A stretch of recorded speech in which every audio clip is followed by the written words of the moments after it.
Hi, welcome back to my channel. I'm the one they call Peachy Pie, and you are very welcome to join me here. Okay, so in light of the whole Amber Heard Johnny Depp situation, we are going to be taking a look at what I think this whole trial and this whole spectacle says about you, the viewer.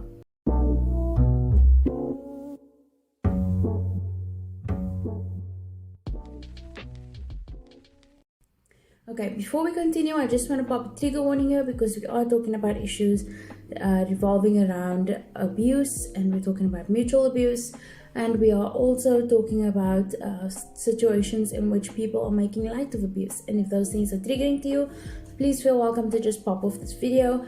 I do have other non-abuse related content, and you can just pick anything from my channel or from the rest of YouTube. Don't we all just love a good story of good triumphing over evil? And unfortunately, that comes at the expense of truth. Because when Amber came out with her op-ed about her abuse, in which it was heavily implied that Johnny was her abuser, right? At least anyone that read it.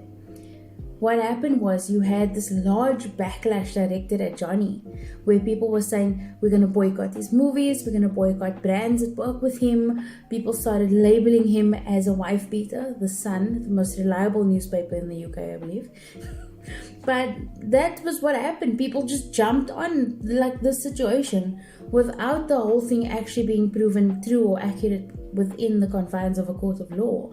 And so we see this situation happening where people are ready to either choose one side as the victor and the other one as the villain, but we don't see many people going, yeah, the truth is probably somewhere in the middle, and both of these people were responsible for their actions. Both of them were abusive in different ways.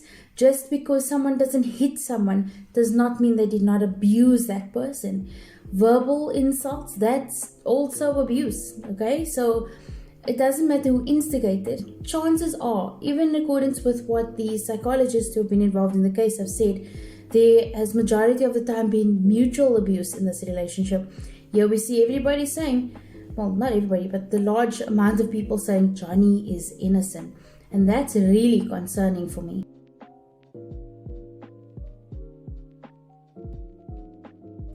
Where my girls at, who only believe that men can be the perpetrators of abuse? Where are y'all at?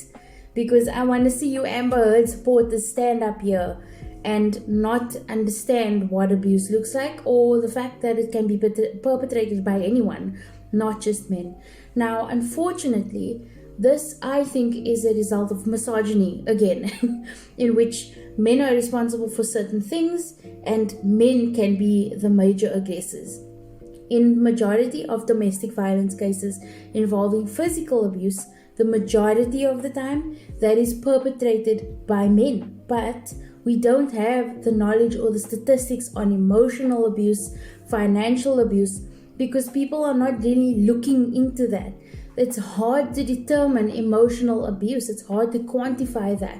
All you can do in order to quantify that is to say, what has this person been through? Have they sat with a psychologist? What has their healing process been like? And through these stories and through the healing processes and understanding the trauma, can we say, okay, this person was emotionally abused. They're not just making things up. And so the truth of the matter is, you can't watch the trial. You cannot watch the situation and say the woman was the abused one.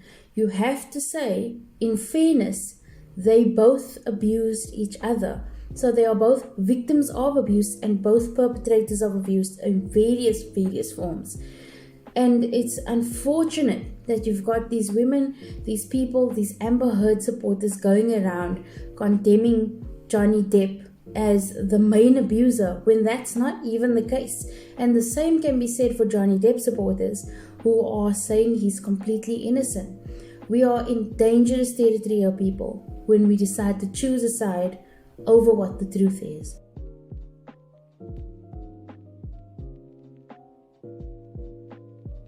I really just think that I hammered home this point in my previous point, that people don't understand what abuse is. They don't know what abuse looks like. So let me give you a little bit of a frame of reference.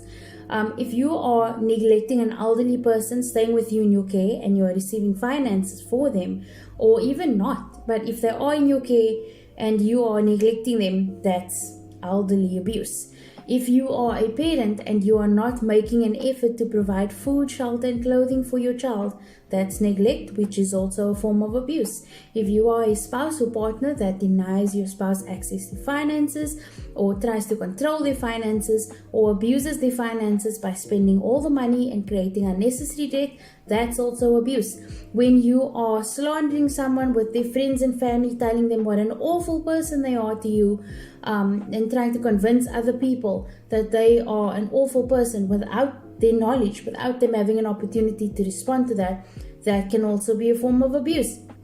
Another form of abuse can be where someone has cheated on you and you feel, I'm so angry, I'm just going to go key their car. And you feel righteously so. He hurt me or she hurt me and I'm going to pay them back for it. That's damaging their property, which is also abuse. So abuse is really, really nuanced. There's so many different ways in which we abuse each other, and it's not just physical or verbal. There's a lot of different ways, including neglect, and people aren't aware of this. So they can easily say someone's not an abuser because there weren't physical or verbal altercations that were occurring. Yet, if you actually start looking at abuse, there's way too many ways in which people can abuse each other. So we need to get ourselves educated to protect ourselves and protect other people from our own actions as well. We cannot just say that someone was not abusive just because we don't want them to be the abuser.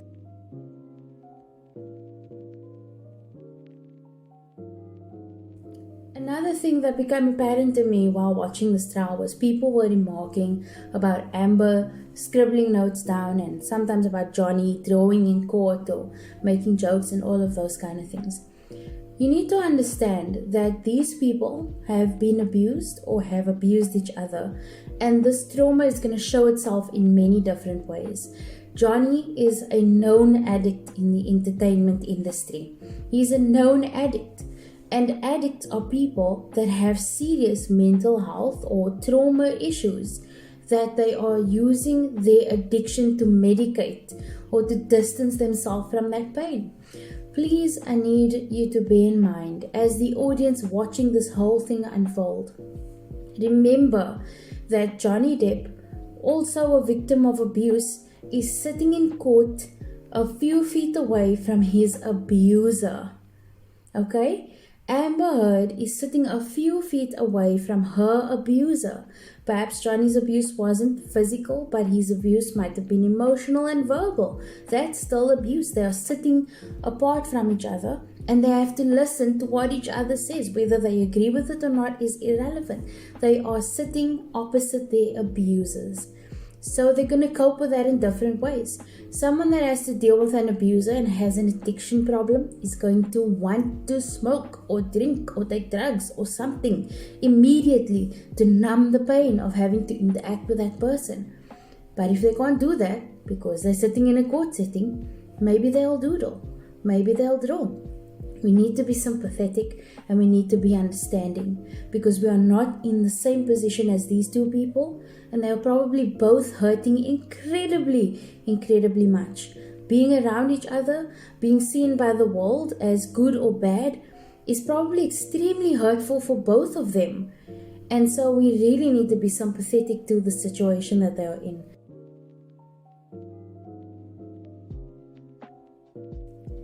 Another thing that has come to my thoughts when I look at the situation of the Johnny Depp and Amber Heard case is that there were children growing up in the middle of this abusive relationship.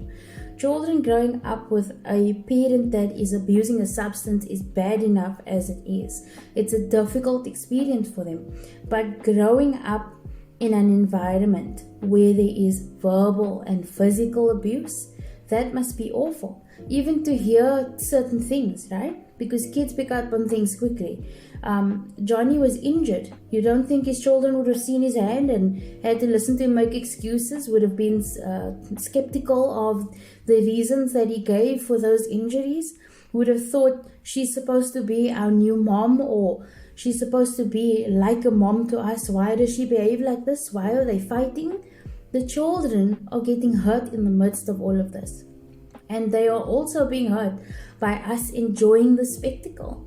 They are being hurt by us picking sides in the issue over their parents, or over their parents and their parents' partner. And it's not their fault. And we can't control ourselves. The majority of people are not going to just stop because the kids are affected negatively, So the public at large is not going to control themselves, but the kids are going to be so incredibly hurt. This is dredging up all sorts of old traumas that they had to endure while living in this volatile environment. And I don't see people talking about them enough, thinking about how the situation affected them enough. I see so many people being like, justice for Johnny, but what about justice for the children? And yeah, that's what I have to say about this issue. Please let me know what you think in the comments. I would appreciate it if you could like and subscribe if you enjoyed this video. But also, really, let's talk about some stuff. I could be saying all the wrong things. I could just be incredibly biased. Or I could be saying some things you agree with. And I would love to know what you have to say. So let's go to our scripture of the day. Unless otherwise indicated, all the following scripture quotations are taken from the Holy Bible, New Living Translation, with copyright by Tyndale Foundation, used by permission of Tyndale House Publishers, all rights reserved. Your scripture of the day comes from Isaiah 9 verse 18, which says, "This wickedness is like a brush fire. It burns not only briars and thorns, but also sets the forest ablaze. Its burning sends up clouds of smoke." Okie dokie, that's it from me. Thank you so much for joining me, and I hope that you enjoy your day further, because you absolutely deserve it. Cheers! 그대 잠깐 눈을 붙일 때 나는 마음에 물을 붙여요. 비밀의 나만의 초콜릿. 그대 차가운 몸을 녹일 때